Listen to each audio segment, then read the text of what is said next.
ನಮಸ್ಕಾರ. ಪ್ರಜಾಧ್ವನಿ ವಿಶೇಷ ಸೆಗ್ಮೆಂಟ್ಗೆ ಸ್ವಾಗತ. ನಾನು ರಚನಾ ನಂಜುಂಡ. ದಕ್ಷಿಣ ಭಾರತದ ಗಂಗಾ ಆರತಿ ನಮಗೆಲ್ಲ ಗೊತ್ತೇ ಇದೆ. ಇದೀಗ ನಮ್ಮ ಕರ್ನಾಟಕದ ಜೀವನದಿಯಾಗಿರುವಂತಹ ಕಾವೇರಿಗೂ ಕೂಡ ಕಾವೇರಿ ಆರತಿಯನ್ನ ಮಾಡ್ತಾ ಇದ್ದಾರೆ. ಇದು ಒಂದು ರೀತಿ ಕನ್ನಡಿಗರಿಗೆ ಸಂತಸ ಉಂಟು ಮಾಡ್ತಿದೆ ಅಂತಾನೆ ಹೇಳ್ಬಹುದು.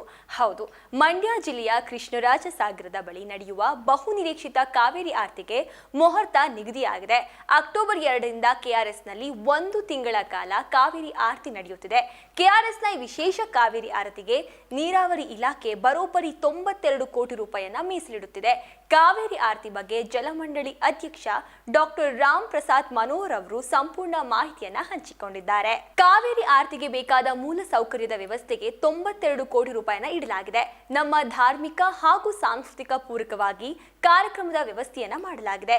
ಜಲ ಸಂಪನ್ಮೂಲ, ಪ್ರವಾಸೋದ್ಯಮ, ಧಾರ್ಮಿಕ ದತ್ತಿ, ಕನ್ನಡ ಮತ್ತು ಸಂಸ್ಕೃತಿ ಇಲಾಖೆಗಳ ಸಹಯೋಗದಲ್ಲಿ ಈ ಕಾರ್ಯಕ್ರಮ ನಡೆಯಲಿದೆ. ಕಾವೇರಿ ತಾಯಿ ಕರುನಾಡಿನ ಜನರಿಗೆ ಅನ್ನ ನೀರು ಕೊಡುವ ತಾಯಿ, ಅವರಿಗೆ ಭಾವನಾತ್ಮಕವಾಗಿ ನಮನ ಸಲ್ಲಿಸೋದು ಕೂಡ ಇದರ ಉದ್ದೇಶವಾಗಿದೆ. ಕೆಆರ್ಎಸ್ ಕಾವೇರಿ ಆರತಿಯನ್ನ ಪರಂಪರೆಯ ಹೆಮ್ಮೆಯಾಗಿ ಆಚರಿಸಲಾಗುತ್ತಿದೆ. ವಿಶೇಷ ದೀಪಾಲಂಕಾರ, ಕಾರಂಜಿ ವ್ಯವಸ್ಥೆ ಮಾಡಲಾಗುತ್ತಿದೆ. 1 ತಿಂಗಳ ಕಾಲ ಪ್ರತಿನಿತ್ಯ 8,000 ಮಂದಿಗೆ ವೀಕ್ಷಣೆಗೆ ಅವಕಾಶವನ್ನ ಮಾಡಲಾಗುತ್ತೆ ಅಂತ ಕೂಡ ಅವರು ಹೇಳಿದ್ದಾರೆ. ಕಾವೇರಿ ಆರತಿಯಿಂದ ಕೇವಲ ಕಾವೇರಿಗೆ ನಮನ ಸಲ್ಲಿಸೋದು ಮಾತ್ರ ಅಲ್ಲ, ಕಾವೇರಿ ಆರತಿಯಿಂದ ಮಂಡ್ಯ, ಮೈಸೂರು, ಚಾಮರಾಜನಗರ, ರಾಮನಗರ, ಹಾಸನ, ಚಿಕ್ಕಮಗಳೂರು ಜಿಲ್ಲೆಯ ಪ್ರವಾಸೋದ್ಯಮ ಅಭಿವೃದ್ಧಿ ಕೂಡ ಆಗಲಿದೆ.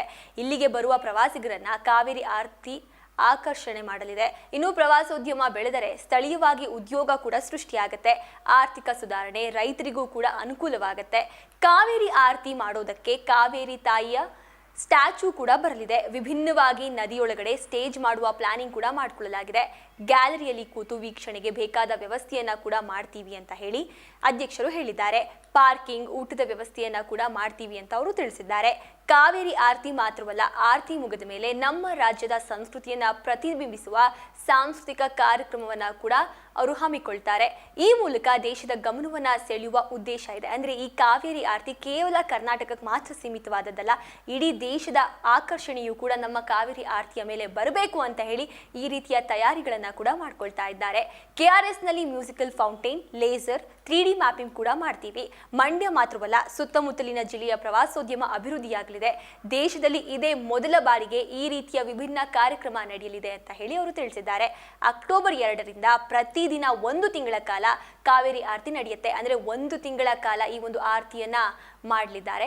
ಸಂಜೆ 6 ಗಂಟೆಗೆ ಶುರುವಾಗಿ 9 ಗಂಟೆಯ ತನಕ ವಿವಿಧ ಕಾರ್ಯಕ್ರಮ ಕೂಡ ನಡೆಯಲಿದೆ. ಅಂದ್ರೆ ಸಂಜೆ ಶುರುವಾಗುತ್ತೆ ಎಲ್ಲ ಕಾರ್ಯಕ್ರಮಗಳು ಕೂಡ. ಆ ಬೆಳಕಿನಲ್ಲಿ ಈ ಒಂದು ಕಾವೇರಿಯ ಆರತಿಯನ್ನ ಮಾಡ್ತಾರೆ. ಇದರಲ್ಲಿ ಬಹಳಷ್ಟು ಖರ್ಚು ವೆಚ್ಚ ಇರೋದ್ರಿಂದ ಸಾರ್ವಜನಿಕರ ಕಾವೇರಿ ಆರತಿ ವೀಕ್ಷಣೆಗೆ ಟಿಕೆಟ್ ದರ ಕೂಡ ಇಡಲಿದೆ. ಮುಂದಿನ ವಾರ ಮಂಡ್ಯಕ್ಕೆ ಹೋಗಿ ಸ್ಥಳೀಯವಾಗಿ ಕೂಡ ಮಾತುಕತೆ ಮಾಡ್ತೀವಿ.